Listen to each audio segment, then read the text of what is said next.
Vaccine तो हिंदुस्तान के लोगों का हक है और उसे फ्री ऑफ कॉस्ट मिलना चाहिए। जब देश के प्रधानमंत्री को फ्री वैक्सीन मिल सकती है तो देश के अंतिम व्यक्ति को फ्री क्यों नहीं मिलनी चाहिए? जितने लोग मरे हैं ये कोरोना महामारी से नहीं मरे हैं, ये कुप्रबंधन से मरे हैं। ये मानव निर्मित है, ये सरकार निर्मित है, ये केंद्र सरकार निर्मित कुप्रबंधन है। उन्नाव में गंगा नदी के तट पर 400 लाशें रेत के नीचे दबी हुई हैं हिंदू धर्म के लोगों की। गांव में फोन करिए तो एक एक गांव में 6 मौतें, 5 मौतें, 7 मौतें, 8 मौतें, 10 मौतें, 26 मौतें, 28 मौतें, 29 मौतें एक एक गांव से आ रही। जनता को मौत मिल रही, जनता के खाते में मौत आ रही है और इनके नरेंद्र मोदी जी के खाते में मौज आ रही है, योगी आदित्यनाथ के खाते में मौज आ रही है। नमस्कार साथियों, मैं प्रबल प्रताप शाही आपका साथी गाजीपुर बॉर्डर से। आज एक विषय वर्तमान में यह आ रहा है कि जो नौजवान साथी इस कोरोना काल में मरे, इस कोरोना महामारी से मरे, वो मरे इसलिए हैं क्योंकि सरकार के कुप्रबंधन के कारण, खासकर प्रधानमंत्री नरेंद्र मोदी का जो कुप्रबंधन है उसके कारण, ऑक्सीजन की किल्लत के कारण, ऑक्सीजन बेड की किल्लत के कारण, आईसीयू समय पर न मिलने के कारण, वेंटिलेटर पर न समय पर मिलने के कारण, इसके कारण मरे हैं। तो मैं तत्काल मांग करता हूं, क्योंकि वो इकलौते वो अपने परिवार के कमाने वाले लोग थे, तो उनके परिवारों को 1 करोड़ रुपए का मुआवजा तत्काल सरकार दे और उनके बच्चों की पढ़ाई का खर्चा सरकार दे। दूसरा विषय, जिस तरीके से वैक्सीन पूरे देश भर में 18 से 44 वर्ष के लोगों को नहीं मिल पा रही है,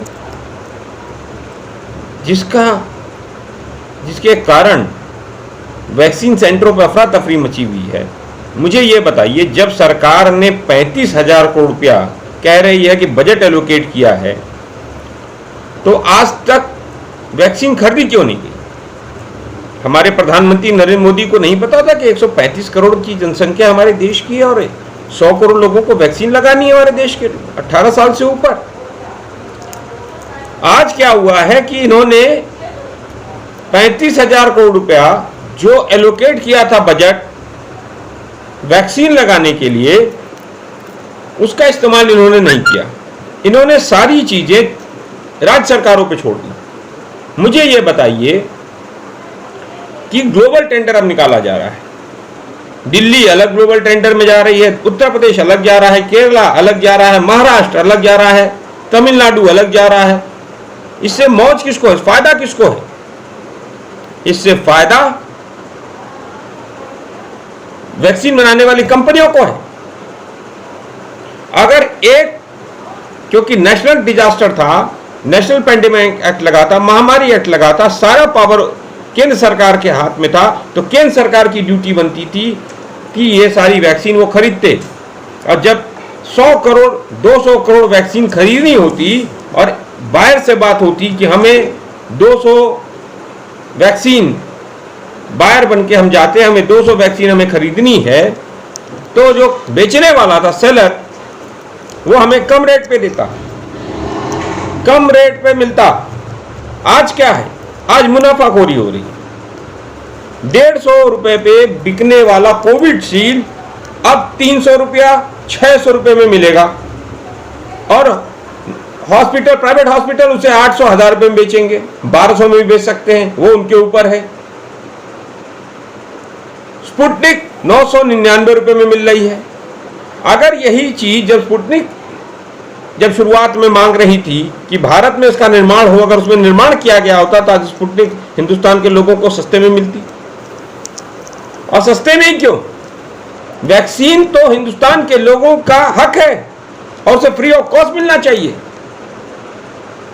जब देश के प्रधानमंत्री को फ्री वैक्सीन मिल सकती है तो देश के अंतिम व्यक्ति को फ्री क्यों नहीं मिलनी चाहिए? हमारी मांग है कि ये ग्लोबल टेंडर ये बंद करे सरकार। केंद्र सरकार की ड्यूटी है तुरंत 200 करोड़ वैक्सीन तत्काल प्रभाव में खरीदे और तत्काल लोगों को लगाए। 1 करोड़ वैक्सीन जब तक प्रतिदिन लोगों को नहीं लग पाएगी तब तक 130-135 करोड़ की जनसंख्या को वैक्सीन नहीं हो पाएगा 4 महीने में। पहले आप कहते हैं कि कोविडशील्ड 3 हफ्ते में लगेगी, फिर कहते हैं 4 हफ्ते बाद सेकेंड डोज लगेगी, फिर कहते हैं 8 हफ्ते बाद लगेगी, अब कहते हैं 12 से 16 हफ्ते बाद लगेगी। आप खुद ही आपके पास इसका तथ्य नहीं है कि कब वैक्सीन लगनी चाहिए। इतनी पॉलिसी पैरालिसिस सरकार हमने नहीं देखी थी।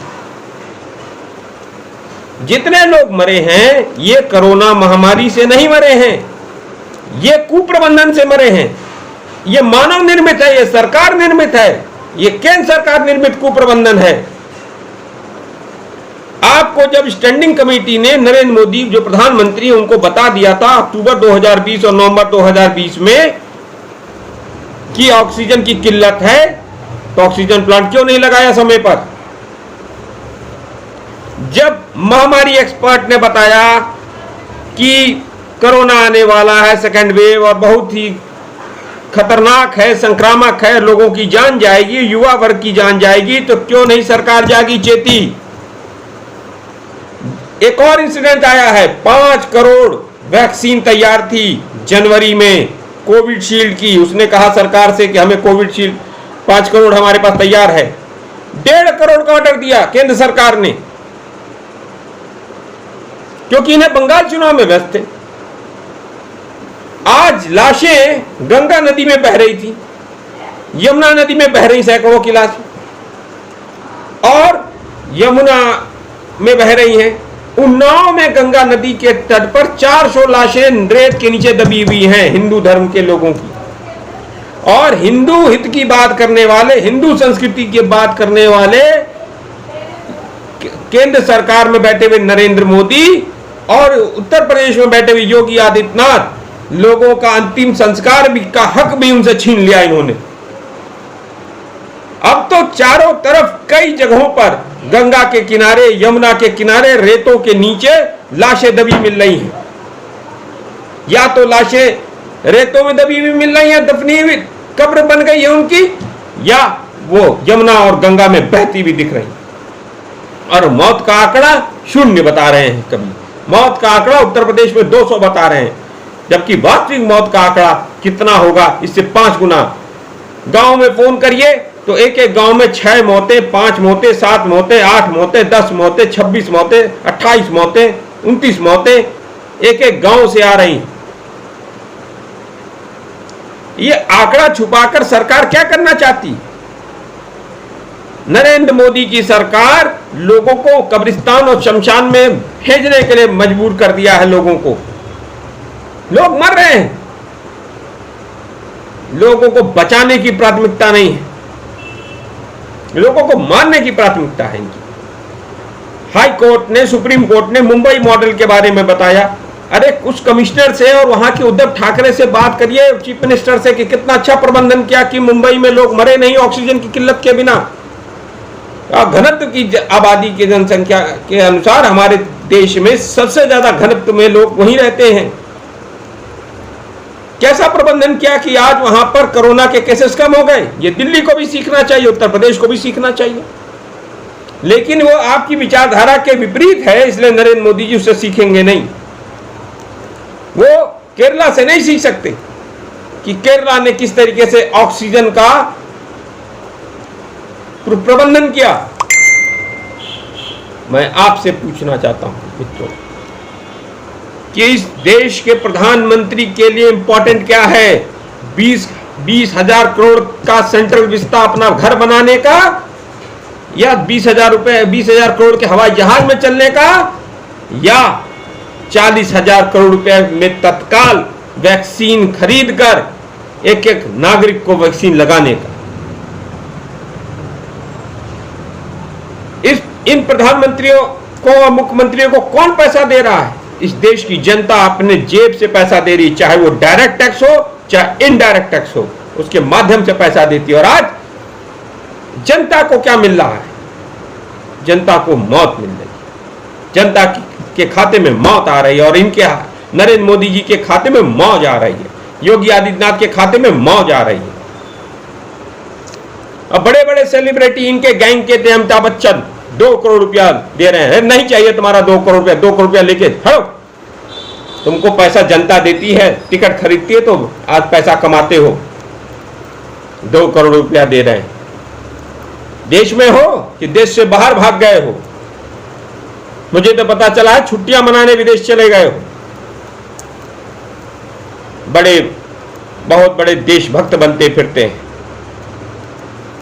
जाओ मोदी का गुणगान बस करते रहो, अंधभक्ति करते रहो, और देश गर्त में चला गया है। मैं तत्काल मांग करता हूं सरकार से, तत्काल इस महीने से लेकर जून तक 200 करोड़ वैक्सीन तत्काल प्रभाव से 35,000 40,000 करोड़ रुपया खर्च करके तत्काल खरीदे। चाहे कोवैक्सीन से खरीदे, चाहे सीरम से खरीदे, चाहे स्पुतनिक से खरीदे, चाहे फाइजर से खरीदे, चाहे नोवैक्स से खरीदे, चाहे जॉनसन जॉनसन से खरीदे, चाहे मॉडर्ना से खरीदे। जितने भी वैक्सीन बनाने वाली कंपनियां हैं उनसे खरीदे ये, और खरीद के लोगों को लगाए।